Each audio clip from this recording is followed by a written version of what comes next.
Hola, muy buenos días, que Dios les bendiga. Bienvenidos a esta perla de la palabra y gracias por conectarse. El día de hoy en todo el mundo se celebran los 507 años de la Reforma Protestante, una reforma que devolvió la palabra de Dios a las personas, y una reforma que estableció 5 principios que son fundamentales para la vida del creyente.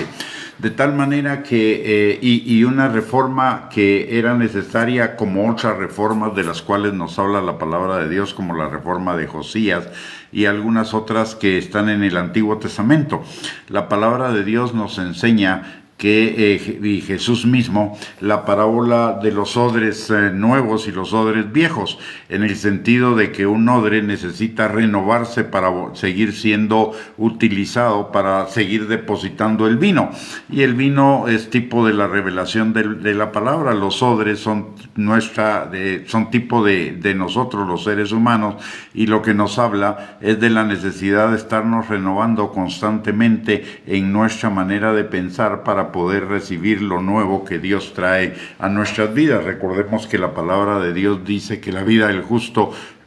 es como la luz de la aurora, que va en aumento hasta que el día es perfecto, por un lado, y por el otro lado la palabra en Filipenses capítulo 1 versículo 6 nos recuerda que el Espíritu Santo nos está transformando de gloria en gloria hasta el día de Jesucristo. El que comenzó la buena obra en nosotros la perfeccionará hasta el día de Jesucristo. Eso significa una transformación, una reforma, y la iglesia debería estar constantemente en una reforma, en una renovación de la vieja manera de pensar para abrirse a la nueva manera de pensar, de tal manera que vaya en aumento como la luz de la aurora. Si la vida del justo debe ir en aumento, también la vida de la iglesia debería ir en aumento, y por ello es necesaria esta reflexión. En el sentido personal, en primer lugar, si estamos realmente viviendo esos 5 fundamentos de la reforma, que son la sola palabra de Dios, la sola gracia, la sola fe, solo Jesús y solo la gloria de Dios. Y eso primeramente aplicado a nuestra vida personal y luego también a nuestra vida congregacional, a nuestra vida como iglesia. La sola palabra significa que el fundamento de nuestra vida debe ser la palabra de Dios, y el fundamento de la vida de la iglesia la palabra de Dios, no doctrinas de hombres, no lo que nosotros quisiéramos que fuera, sino lo que la palabra de Dios dice, en primer lugar. En segundo lugar, la sola gracia significa que todo lo que tenemos lo hemos recibido de Dios. No es por nuestros méritos, no es por nuestro desenvolvimiento, no es por nuestra capacidad, es como un regalo de Dios, y como tal debemos administrarlo como buenos administradores de su multiforme gracia, dando de gracia lo que de gracia hemos recibido, no por salario, no por trabajo, no por obligación, sino por gracia. Y la sola fe implica no solamente creer en Dios, sino creerle a Dios, creer su palabra, no mutilar su palabra, no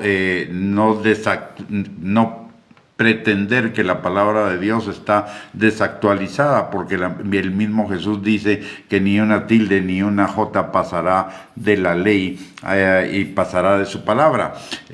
Solo Jesús significa que solamente Jesús es nuestro Salvador, nuestro Señor, y que solamente Él debe ser el centro de nuestras vidas, no nuestras denominaciones, no nuestros pastores, no nuestros líderes, sino solamente Jesús. Y la sola gracia es que todo lo que hagamos lo hagamos para la gloria de Dios. En lugar de una celebración, que no está mal, deberíamos aprovechar el tiempo para una reflexión. La palabra de Dios nos dice en el Salmo 119, 59, que consideremos nuestros caminos y volvamos nuestros pies a sus testimonios. Y si la palabra de Dios nos está diciendo eso, es que es muy fácil salirnos de la palabra de Dios. Recordemos que el ser humano tiene una parte en su corazón que es engañosa y perversa, que no ha sido renovada gobernada por el Espíritu Santo y que quiere hacer su propia voluntad, quiere seguir los caminos que le parecen derechos en su propia opinión, pero su fin es camino de muerte. Por ello, la palabra de Dios nos llama a considerar constantemente nuestros caminos para volver nuestros pies a sus testimonios, número 1. Número 2, la palabra también nos dice en 1 Corintios 11 que nos examinemos a nosotros mismos para que no seamos juzgados por el mundo. Y ese examinarnos a nosotros mismos es por la misma razón de lo que hemos hablado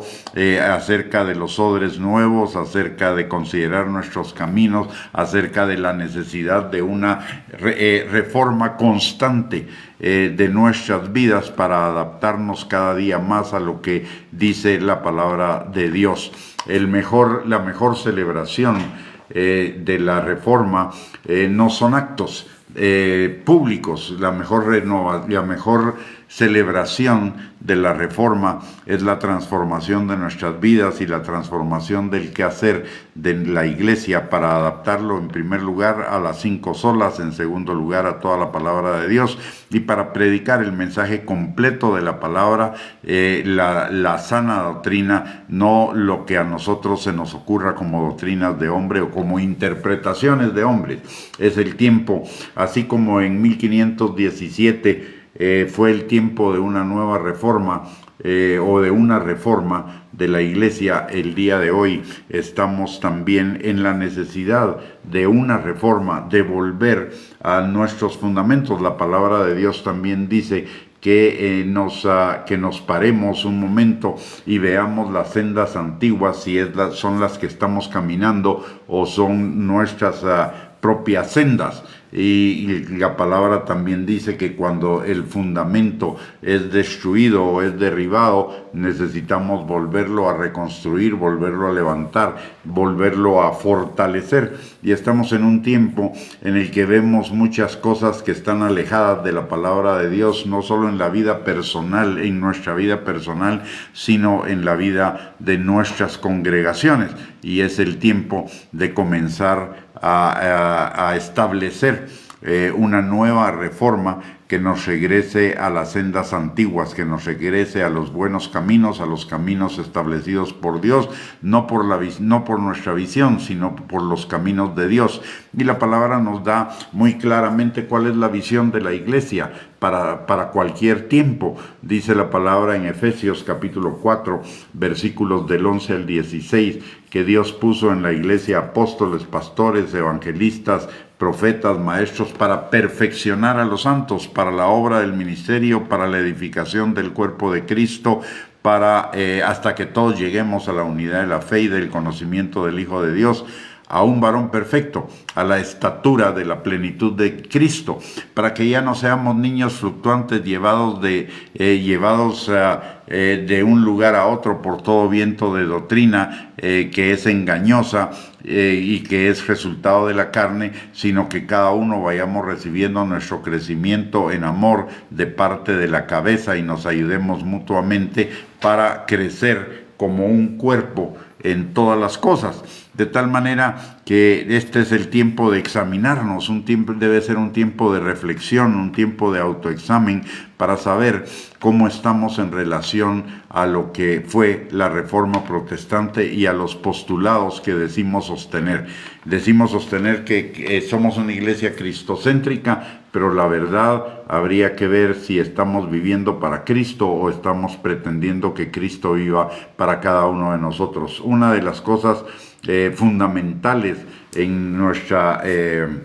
revisión de nuestros fundamentos es lo que le dijo Pablo a Jesús cuando lo encontró en el camino de Damasco y se convirtió. Pablo a Jesús no le comienza a dar una lista de las cosas que quiere que Jesús haga, que lo sane, que lo restaure, que lo liberte, que haga, ponga, quite, traiga, etc. Lo que Pablo le dice una frase o una oración que es fundamental y que debería ser la dirección de nuestra vida en todos los aspectos todo el tiempo si nos decimos cristianos. Y es que Pablo le dice al Señor: ¿qué quieres tú que yo haga? Y esto nos recuerda lo que dice Mateo capítulo 7, versículo 21. No todo el que me dice Señor, Señor, entrará en el reino de los cielos, sino el que hace la voluntad de mi Padre que está en los cielos. Padre, en el nombre de Jesús, en esta hora venimos delante de ti, dándote gracias, Señor, por tu palabra, dándote gracias por esa reforma, Señor, de 1517 y todas las consecuencias de ella, Señor, que llegan hasta nuestras vidas, por la cual nosotros somos salvos. Padre, en el nombre de Jesús te pedimos también que tú nos des a cada uno de nosotros y a los ministros, Señor, que tú has levantado en tu iglesia, en todo el mundo, la sabiduría, la dirección de tu Espíritu Santo, Señor, para que nos alejemos de la apostasía que tú profetizaste que habría en los últimos tiempos, Señor, y estemos firmes en tu palabra, Señor, en los fundamentos de tu palabra, en los fundamentos de la doctrina de los apóstoles, Señor, en el nombre precioso de Cristo Jesús, en el fundamento de la doctrina que tú veniste a enseñarnos, Padre, a través de Jesucristo. Padre, en el nombre de Jesús, que cada día seamos renovados por tu Espíritu Santo, que cada día, Señor, nos apartemos de la vieja manera de vivir, para que cada día vivamos en tu buena, agradable y perfecta voluntad, Señor. En el nombre precioso de Cristo Jesús lo oramos, Señor, y te pedimos, Padre, que tú nos fortalezcas a cada uno de nosotros y a nuestras iglesias, Señor, para que caminemos en tu buena, agradable y perfecta voluntad, Señor, establecida en tu palabra, y no por mandamientos de hombres, ni por tradiciones, ni por legalismo, Señor, sino en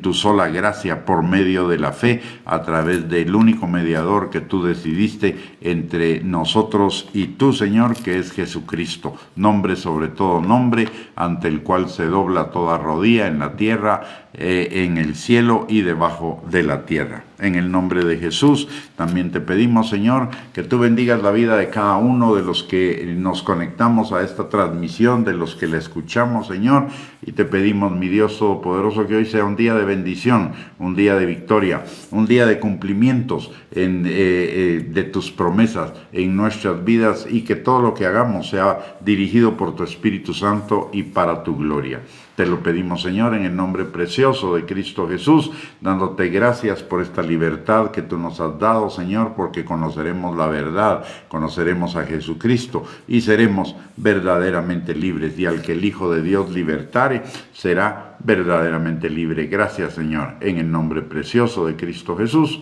Amén y amén.